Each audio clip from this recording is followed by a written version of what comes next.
I woke up before the alarm, like I always do. It's not that I don't need sleep. I do. God, I do. But my brain starts spinning the moment the sky turns that dusty shade of gray-blue, and once it does, there's no turning it off. The apartment was quiet, except for the gentle hum of the fridge and the occasional creak of old floorboards.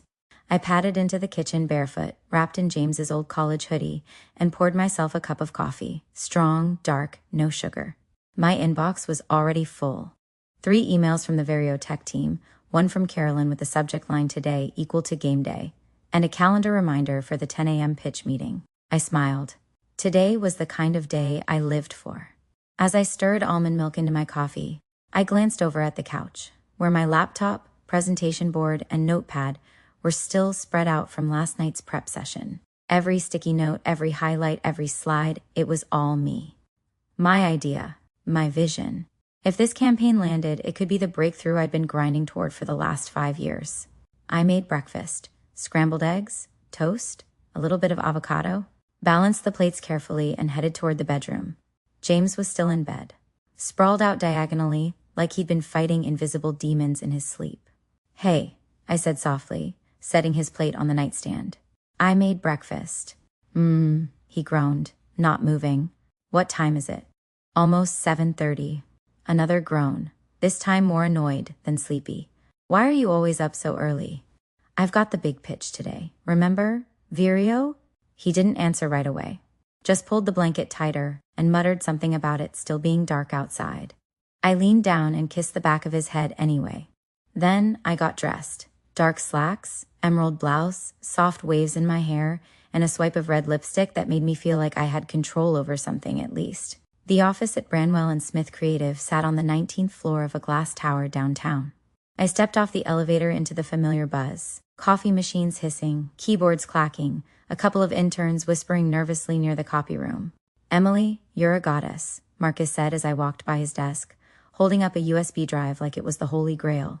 "I used your flowchart from last night to fix the eco-brand deck." "Glad it helped," I said with a wink. "Just make sure you don't leave my name off this time."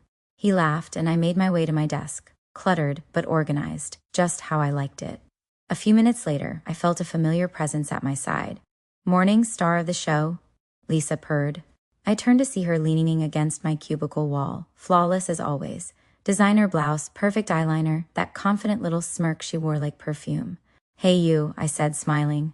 "You ready for this?" "Ready to witness your brilliance. More like..." She tilted her head. "So, what's the secret sauce this time?" I hesitated, then spun my monitor slightly so she could see. "Don't laugh. It's simple, but it's about impact. Tech as a lifestyle, not just a tool. I'm calling it Live Brighter." Lisa raised an eyebrow. "Catchy. Think about it. The campaign's about how their devices fit into people's actual lives. Smart tech for real humans." She leaned closer, eyes scanning the first few slides. "Damn, Em. This is strong." I smiled. That meant something. Lisa had been my sounding board since my second day at Branwell. We did wine nights and pitch rehearsals and whispered gossip in the back of strategy meetings. She was sharp, ambitious, and the only person I trusted enough to share this with. "Well," she said, stepping back and flipping her long dark hair. "They'd be crazy not to say yes." By the time I was called into the conference room, my heart was doing cartwheels, but I walked in with my head high. Lisa gave me a quiet thumbs up as I passed. Carolyn sat at the head of the table, phone in one hand, espresso in the other. "Let's see it, Emily," she said. "Blow us away." And I did. Or at least, I thought I did. When I got home that night, I was still floating.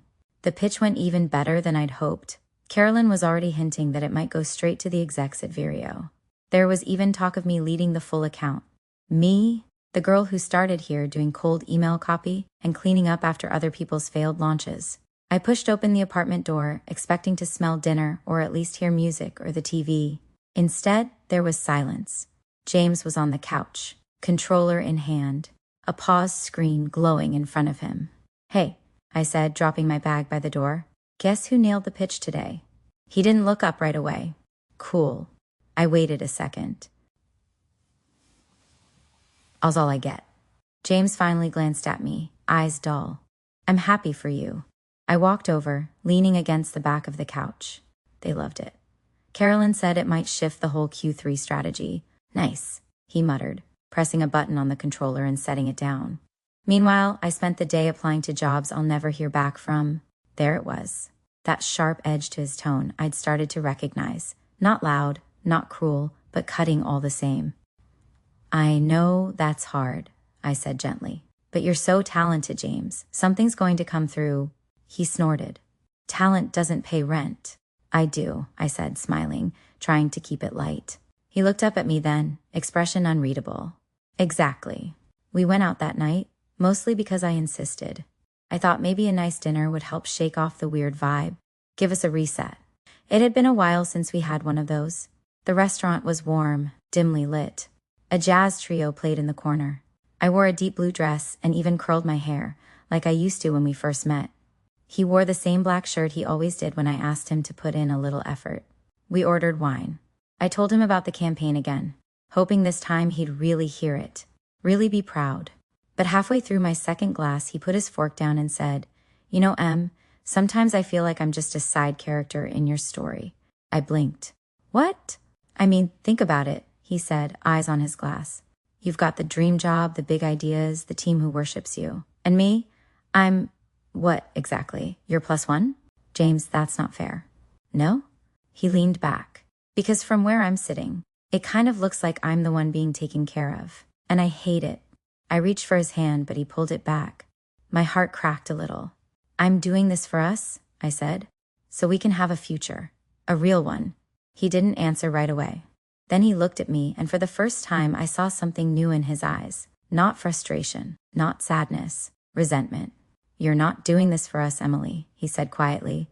You're doing it for you. You just don't want to admit it. The words hit harder than they should have. I sat back, suddenly cold, despite the warmth of the wine. And that was the moment I felt it, the space growing between us. A quiet, invisible canyon, one I didn't know how to cross. That night, I lay in bed wide awake. James was beside me, already asleep, facing the wall. The hum of the city outside our window was steady, almost comforting. I stared at the ceiling, my mind racing. Was I really doing this all for myself? Was I selfish for wanting to succeed? Or was I just tired of apologizing for being good at what I do? I don't know when exactly the shift happened with Lisa. Maybe it was always there, a tiny current underneath the surface of our friendship, subtle and slippery. Or maybe I just didn't want to see it. At work, things were speeding up fast. Vireo loved the direction, and I was now leading a team of 5 for the full launch strategy. Deadlines were tight, but I was in my element, organizing, brainstorming, pushing people past their limits in the best kind of way. Lisa was by my side through most of it, always ready with coffee, encouragement, and perfectly timed compliments. You're basically unstoppable, you know that? She told me one morning as we sat in the break room. I laughed. Just hanging on by the last thread of caffeine and ambition. She sipped her oat milk latte and gave me that signature Lisa look. Part admiration, part something else. You ever worry you're making it look too easy? I raised an eyebrow. What's that supposed to mean? Nothing. She smiled quickly. It's just, I get it. You're the golden girl. People expect you to win. I just wonder if that ever gets lonely. That caught me off guard. I opened my mouth, then closed it again. She added, a bit too casually, you've got the big job, the big pitch. I bet James doesn't always know what to do with all that. And there it was. The first crack in her mask. Just a flicker, a glint of something sharp beneath all the sugar. Later that week, I invited Lisa out for lunch, just the two of us. I needed a break, and she'd always been good at distracting me with dumb jokes and gossip. We went to this little cafe around the corner with mismatched chairs and overpriced kombucha. She ordered a kale salad. I got fries and a wrap. She teased me for it. Carbs, Emily, really? But laughed in that easy way of hers. Halfway through the meal, my phone buzzed. It was James. You almost done? Starving. I smiled and texted back quickly. Almost. Want me to bring something? Lisa peeked at my screen and tilted her head. James? Yeah. He's been home all day. I think he's been in a funk. She said. Poor guy. Must be hard, being the stay-at-home husband to Emily the Conqueror. I rolled my eyes. You're so dramatic. Just saying, she said, swirling her iced tea. I always thought James was more of a take charge type. Architect, right? Was, I corrected. He left his firm 2 years ago. It was complicated. Lisa nodded, eyes still distant. I just remember how confident he used to be. She smiled then, softly, almost dreamily, and something in my stomach twisted. A few days later, I came home earlier than usual. A meeting was canceled last minute. I unlocked the door and stepped inside, expecting the apartment to be empty. Instead, I heard laughter. Low, familiar, and doubled. I froze. Lisa was in the kitchen, sitting on the counter, drinking wine with James. He was smiling. Actually smiling. "Hey!" she called out when she saw me. "Look who I ran into downstairs." James shrugged, lifting his glass. "She said she was on her way up anyway. Figured I'd offer her a drink." I forced a smile. Sure. Why not? The rest of the evening blurred into awkward conversation and weird energy. Lisa was so charming, complimenting my throw pillows, asking about the campaign like she hadn't already seen every damn slide. James kept pouring her wine and laughing at her jokes like they were hilarious. And me? I just sat there smiling too much and saying too little. Something was shifting. And I could feel it. Not loud, not obvious, but real. It started with late nights. At first, mine. Long hours spent perfecting the pitch deck, refining language, sharpening visuals. The Virio campaign had grown into a beast of a project, and I was determined to make it roar. James didn't seem to mind me staying late. In fact, he encouraged it. "Go, crush it," he'd say, not even looking up from his phone. "You're good at that." And then came his late nights. "I'm just getting out, grabbing some air," he'd mutter, or Lisa said I should check out this gallery opening, or "I'm meeting a recruiter, don't wait up." I wanted to believe him. I needed to. One Thursday night, I came home after midnight, running on 3 hours of sleep and too many vending machine coffees. The apartment was empty. No note, no message. I stood in the kitchen for a moment, letting the silence wrap around me like static. Then I checked my phone. Nothing. At 1:07 a.m., the door opened. James walked in, looking freshly showered. Hair damp. Shirt different from the one he left in. "Oh," he said, surprised. "Didn't think you'd be up." "I wasn't," I said quietly. "Not until now." He nodded, walked past me. I could smell something faint on his collar. Floral, expensive. I didn't ask, and he didn't offer. At work, things were somehow even more confusing. Lisa had started stopping by my desk more often, asking oddly specific questions about the campaign. "So if the core message is connection through clarity, how would you translate that into video content?" I frowned. "We're still testing visuals." "You know that." "Just curious," she said with a little laugh. "You always think in angles I'd never even consider." Sometimes I caught her glancing at my screen when I left my desk. Once, I came back from the bathroom to find my laptop slightly shifted, not how I'd left it. I told myself I was being paranoid, but paranoia has a way of turning into prophecy. The night it happened, I stayed at the office later than usual. Again, finalizing some designs before the internal review. I sent Lisa a message. "Feel free to poke at the new layouts tomorrow. I'm wiped." She replied a minute later. "Will do." "You're a machine, Em. Get some sleep." Meanwhile, back home, I imagined James asleep. The way he used to be, curled toward my side of the bed, breathing soft and even. Instead, he was with her. I'd learn later that he was sitting in her apartment, laptop open, copying my slides. My strategy, my vision, word for word, color for color. "She'll never know," Lisa said, pouring him another glass of wine. "You're just helping. I mean, aren't we a team now?" And James, the man I once believed in, nodded, smiled even, and pressed save as. I didn't feel the betrayal when it happened. I felt it slowly, like ink bleeding through paper. A coldness in his voice. A flicker of guilt in Lisa's smile. Little things that added up to something I wasn't ready to face. Not yet. I walked into the conference room with the confidence of someone who's put her soul into something and is ready to share it with the world. Today was the internal pitch for the Virio campaign. The moment we'd all been grinding toward. I had barely slept. My hands were still trembling from the extra coffee I'd slammed that morning. But I was ready. Except something felt off. People were whispering. Not in a malicious way. More like excitement. Anticipation. But it wasn't directed at me. Lisa was already in the room. Standing near the front. Smiling like she owned the place. I blinked. She was holding a clicker in her hand. Wait, what? I looked around, confused. Is Lisa presenting? One of the junior designers turned to me, surprised. You didn't hear? Apparently, she's been working on a pitch behind the scenes. Leadership bumped her up. My stomach turned. Lisa caught my eye across the room and winked. Then the lights dimmed, and my world fell apart. The slides that lit up the screen were mine. Not just inspired, not just similar. Mine. Same title, same phrasing, same tone. Even the damn mood board. People were nodding, murmuring, impressed. Lisa was smooth, confident, glowing under the spotlight like she'd been born for it. She even used my tagline, connection through clarity. My heartbeat thundered in my ears. I sat frozen, jaw clenched, eyes burning. What was happening? When she finished, the room erupted into applause. I didn't move. Someone turned to me, one of the partners, and said, "Did you help her with that? I mean, it's very, I opened my mouth. It is me. That's my work." There was a pause. Then awkward laughter.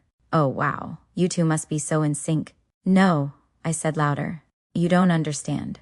That's literally my campaign. She stole it." The energy in the room shifted. Glances darted. Lisa's face didn't change. She walked over slowly, calmly. She said, with just the right note of concern in her voice. "Are you okay?" I stared at her. "You copied everything." She blinked.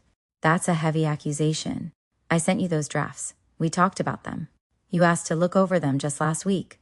Now people were really staring." Lisa tilted her head and gave the world's saddest smile. I'm sorry you feel that way.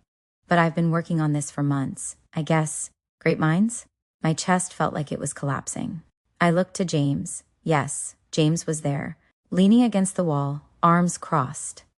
He didn't say a word. Not one word. After the meeting, no one knew what to say. Some avoided eye contact. Others gave me hesitant, pitying smiles. Management said they'd look into it, but I could already see the damage. No timestamp, no proof. Nothing that could make this right. Lisa walked out like a queen. And I stood in the ashes of my own work. The silence in our apartment was louder than ever. After the pitch disaster, I came home and waited for James to say something. Anything. To ask how I was. To tell me it would be okay. To say I didn't know. To lie, at the very least. But he didn't even look up from his phone. Just sat on the couch, thumb scrolling, like nothing had happened. I stood in the doorway for a long time before speaking. "You were there." He glanced up. "Yeah. And you didn't say anything." He shrugged. "It wasn't my place." "Not your place?" My voice cracked. "She stole my work, James. She presented it better." I think that's when something in me truly cracked. I wasn't even angry. Not yet. I just broke. "You knew," I whispered. "Did you help her?" He didn't answer. And that was answer enough. The next morning, he packed a bag. Didn't even try to soften it. "You've changed," he said while shoving clothes into a duffel. "You don't even look at me anymore unless you're tired or stressed." "You're leaving me because I work too hard?" I asked, stunned. "No, I'm leaving you because I feel like a shadow in this apartment. Like I'm just here to watch you succeed while I rot." I wanted to scream. To shake him. To ask him why he didn't just fight with me. Why he didn't stay. But I didn't say anything. I watched him zip up the bag. Watched him pick up his phone. Probably a message from her. Watched him walk to the door. Right before he stepped out, he turned around. "You make everything feel like it's about you, Em, even now." Then he left. At work, no one said it out loud. But they stopped inviting me to meetings. Stopped asking for my input. Whispers faded when I walked into the room. Lisa smiled more than usual these days. She looked victorious. I started leaving earlier, walking home instead of taking the train, wandering, watching the lights blur through my tears. Sometimes I'd find myself standing in front of our building, not ready to go upstairs to an apartment that felt like a grave. One night, I stayed late at the office. Not to work. just to avoid going home. I was in the kitchen when Marcus, one of the designers I'd worked with, walked in. He hesitated when he saw me, then said, "Hey, for what it's worth, I believe you." I blinked at him. He scratched his head. "I've seen how Lisa works. Let's just say originality was never her strength." I managed a weak smile. "Thanks." He stepped closer. "You're not done, Emily. Don't let them bury you. You're too damn good." That's when something deep in me stirred. Just a flicker, a tiny spark. But it was mine, and it was still alive. I didn't rise overnight. There was no dramatic montage, no perfect comeback moment. Just mornings where I forced myself out of bed. Nights where I stared at blank documents until tears blurred the screen. Coffee, long walks, therapy, both formal and in the form of podcasts about reinvention. But something had changed. I no longer wanted to be seen. I wanted to build. It started with a shared desk at a downtown co-working space, the kind with neon signs that say things like, "You got this," and espresso machines more expensive than rent. I wasn't even sure what I was doing at first. I just needed to keep moving. I took freelance jobs, branding, social media strategies, a full rebrand for a vegan dog food startup that paid in actual product and exposure. But every client reminded me I still had it. The spark, the vision. I started working late into the night again, but this time it was mine. No Lisa, no stolen decks, no one waiting to tear me down. Just me, creating. I met Ryan at a design showcase. He was standing in front of a weird interactive display made of wires and lights, holding a glass of red wine and looking like the kind of man who belonged in magazines. Not because he was flawless, but because he owned his presence. "Interesting piece," I said, nodding toward the installation. "Is it?" He smiled. I was trying to figure out if it's art or an electrical hazard. I laughed. The first real one in weeks. We talked for an hour. I didn't know who he was. That he'd co-founded one of the fastest growing creative platforms on the West Coast. That he'd mentored 3 unicorn startups. All I knew was that he listened. Intently. And asked questions like, "What would you build if no one was watching?" When I told him my story, not the heartbreak, just the idea that was stolen, his eyes lit up. "That's brilliant," he said. "What happened with it?" I paused. "It got buried." He tilted his head. "Want to dig it back up?" We met again, then again, not as dates, at least not officially. He'd stop by the co-working space, send me links to funding grants, invite me to pitch events. Not once did he try to take control. He didn't want to steal the spotlight. He wanted to help me rebuild the stage. We talked about launching something real, an agency maybe, or a platform. A place where creators like me could be protected, elevated, trusted. It scared me, but it also thrilled me. One night, I stayed late, reworking the Vireo idea, this time making it better, sharper, more grounded in values that mattered. Ryan watched over my shoulder. "This," he said softly, "this is going to change everything." I turned to look at him, and I believed it. I stood backstage, clutching the clicker so tightly my fingers ached. The massive screen in front of me still showed the last presenter's slide, something slick and shallow about brand engagement. The room was packed. Investors, creators, founders from around the world. My palms were sweating. My stomach twisted. I'd been here before. I'd stood in rooms like this, but never as me. This time, the pitch was mine. The platform, mine. The fire, mine. Ryan gave me a reassuring nod from the front row. He didn't mouth, "You got this." He didn't need to. I knew I did. I stepped out and the lights hit me like truth. "Good afternoon," I began. "My name is Emily Hart, and today I want to show you how creativity can reclaim its voice." And I did.